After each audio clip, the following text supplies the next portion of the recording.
They're so perplexed about it, the same way that I'm perplexed about why more people are now watching my videos, because I don't think there's anything out there that's coming from the point of view of observing people as if they were actors, like my channel is. Hello, everyone. This is Mihaela with The Art of Experiencing. They're being a little bit more lenient towards him after these interviews, and I think it has to do with the fact that he was able to use his senses. Prince Harry, who else, in interviews promoting his book, Spare. I have to give him credit.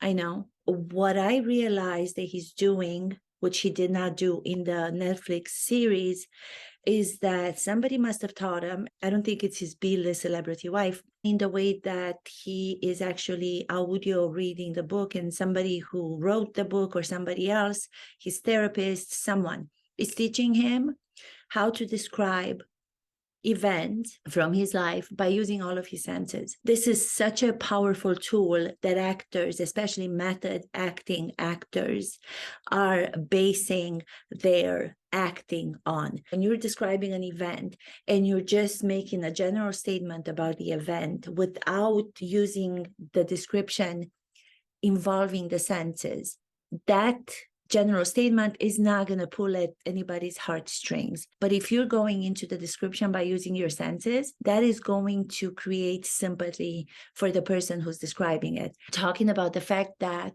they feel sorry for him, Prince of Wales, Prince William, he is balding more so than Prince Harry is balding, therefore not keeping the similarities he had with their late mother, Princess Diana. The baldness of someone, going so specific and so intimate about someone's appearance. So for him to go into such an intimate detail, Cooper reacts to that by saying, that's cutting. And it's really funny because he uses the word cutting, like cutting hair, baldness. I thought it was kind of funny. Why would you want to describe your brother's baldness? Why? He will make us visualize the baldness of his brother by relating it to Princess Diana, because that for sure will attract people's emotions to arise. Why would you want to make that description? And what does that have to do with anything? Except for the fact that maybe he himself has a complex with the facial beard that I talk about in all of my videos, and I don't think anybody ever talked about it the way that I do. People are not understanding why Prince William was making him shave off the beard when he married to Meghan. I believe to this day that Meghan Markle, because she feels like she would look older than Prince Harry if he were to shave his beard, he made him keep his beard.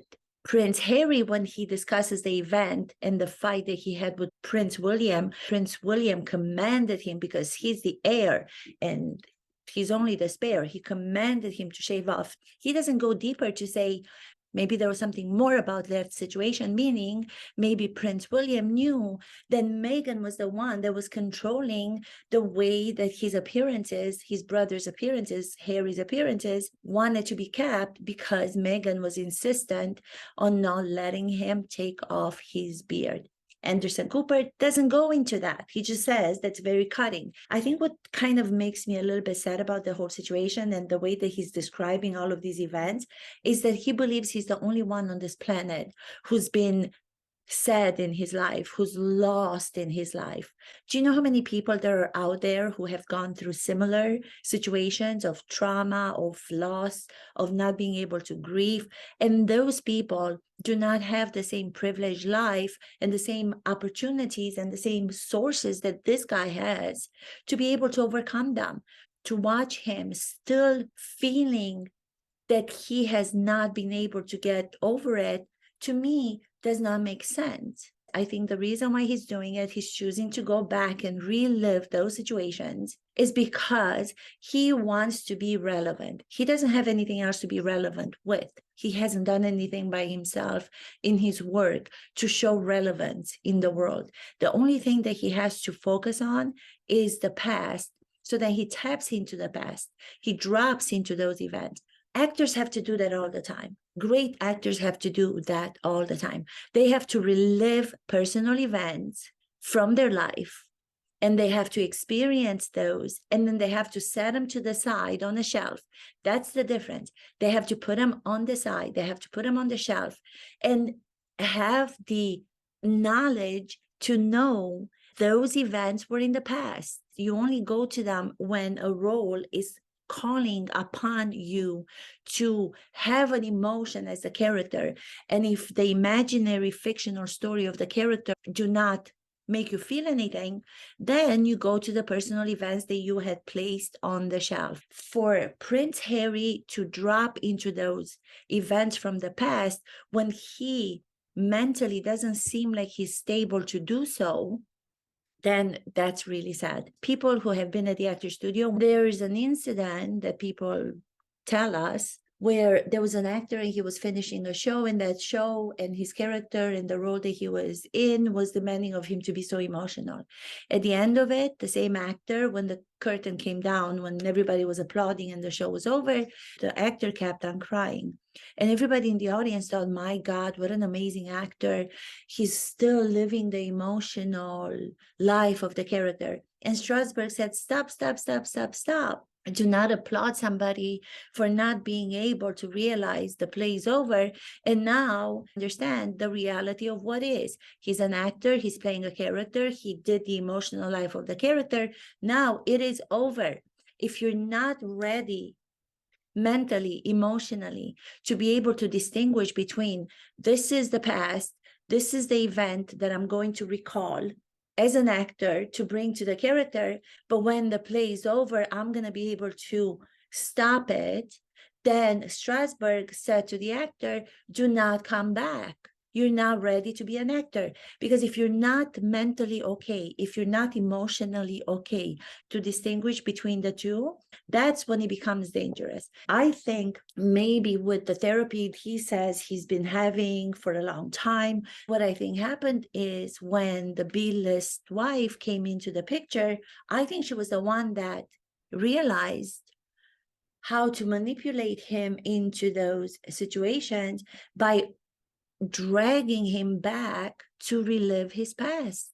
I think the reason why now he's revealing all of these things about himself, about his family, the relationship, the horrible relationship he's had with all of the members of the family almost, are coming up to surface again, because I think his wife, Meghan, was the one that was getting him to go back into them. Even though at some point maybe he was able to overcome them. As actors, if you're going to self-indulge in emotional life on stage or in front of a camera, and if you stay in it and you don't have a purpose to get out of it, if you don't have a drive, if you don't have a goal to overcome those emotional hurtful situations, there's nowhere to go as a character. There's nowhere to go in the story. People will become bored of your selfishness, emotional masturbation, mental masturbation. There was another incident, there was even physical masturbation. Some actors who are not understanding method acting, they were talking about the private moment that comes from Stanislavski again, and Public Solitude to Private Moment by Lee Strasberg, is where an actor, in order to be able to take down the facade, to be able to reveal the humanness, all of us has to choose something that they would do in everyday life, but would change the way they're doing it when somebody else walked into the room. To reveal events or to reveal a part of yourself in public. There was one actor that happened to go on stage and he actually was going to masturbate. Like, no, that's not what we want. That's not what this is about. Not about your emotions as an actor. This is about trying to rise up to the character's life and use your emotions if necessary, if the imagination is not working, to be able to overcome the challenges the character has. The reason for the emotions as an actor, as a great actor, is to then be able to overcome those emotions and to rise up to what the goal is in the story. So people who don't understand great acting, and there's so many people who don't understand great acting, they will be fooled by this interview. He will fool a lot of people.